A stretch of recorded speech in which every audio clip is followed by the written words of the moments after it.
یہ 1882 کی ایک گرم دوپہر تھی۔ ہارورڈ یونیورسٹی کے صدر چارلز ولیم کے ویٹنگ روم میں بوڑھے میاں بیوی بیٹھے تھے۔ یہ دونوں شکل اور حلیے سے مفلوق الحال، بیمار اور شکستہ دل دکھائی دیتے تھے۔ چارلز ولیم کی سیکرٹری نے بتایا، یہ بوڑھے کئی دنوں سے آ رہے ہیں، یہ آپ سے ملنا چاہتے ہیں۔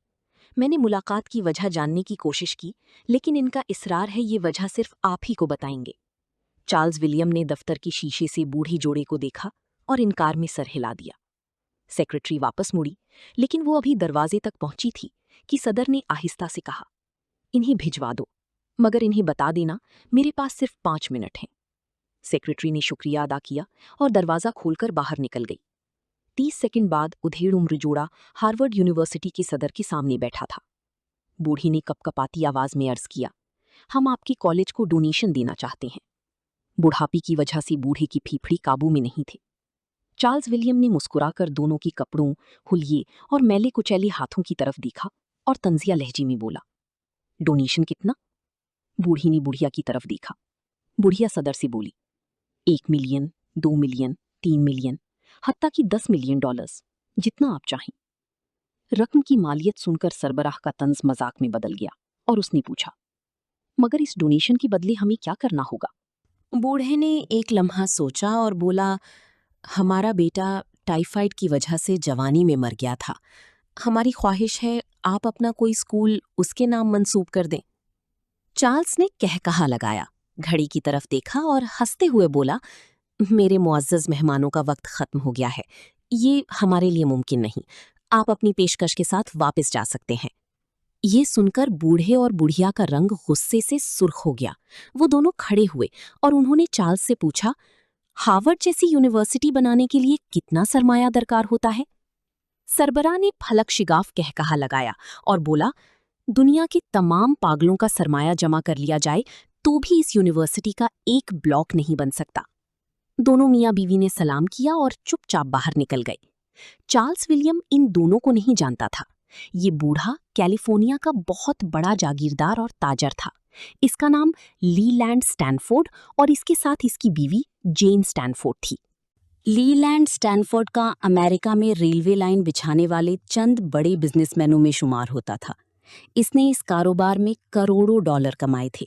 یہ کیلیفورنیا کا گورنر بھی رہا تھا اور اس کے پاس اللہ کا دیا سب کچھ تھا۔ لیکن ان دونوں کے دلوں پر اپنے بیٹے لی لینڈ اسٹینفورڈ جونیئر کی موت کا داغ تھا، اور یہ داغ وقت گزرنے کے ساتھ ساتھ بڑا ہوتا جا رہا تھا۔ بیٹے کی جدائی نے انہیں بے حال کر دیا تھا۔ یہ دونوں مربوں پر پھیلے محل میں بے چین اور بے سکون زندگی گزار رہے تھے۔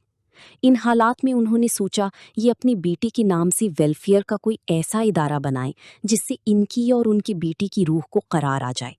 چنانچہ دونوں میاں بیوی نے اپنی آدھی دولت ہارورڈ یونیورسٹی کو دینے کا فیصلہ کیا، تاکہ اس دولت سے امریکہ کے غریب طالب علم تعلیم حاصل کر سکیں اور اس سے ان کی بے چین روحوں کو قرار آ جائے۔ مگر یہ لوگ ہارورڈ یونیورسٹی سے ناکام لوٹے۔ یہ دونوں میاں بیوی جب ہارورڈ یونیورسٹی کی سیڑھیاں اتر رہے تھے تو انہوں نے اپنی ساری زمین جائیداد بیچ کر ہارورڈ جتنی بڑی یونیورسٹی بنانے کا فیصلہ کر لیا۔ یہ دونوں اپنی جاگیر پر گئے اور کام شروع کر دیا۔ ان کا یہ خواب 11 نومبر 1885 کو پورا ہو گیا۔ اس دن یونیورسٹی کے پہلے بورڈ آف ٹرسٹیز کی میٹنگ ہوئی۔ اسٹینفورڈ نے گرانٹ کا پہلا چیک اور اپنی جاگیر کے کاغذات بورڈ کو پیش کیے۔ بورڈ نے یونیورسٹی کو ان کے بیٹے اسٹینفورڈ جونیئر کے نام سے منسوب کیا، اور یوں دنیا کی نامور یونیورسٹی اسٹینفورڈ معرض وجود میں آئی۔ اس یونیورسٹی کا سنگ بنیاد 14 مئی 1887 کو رکھا گیا اور یہ طالب علموں کے لیے 1 اکتوبر 1891 کو کھولی گئی۔ اس کے پہلے بیچ میں 559 طالب علموں نے داخلہ لیا تھا۔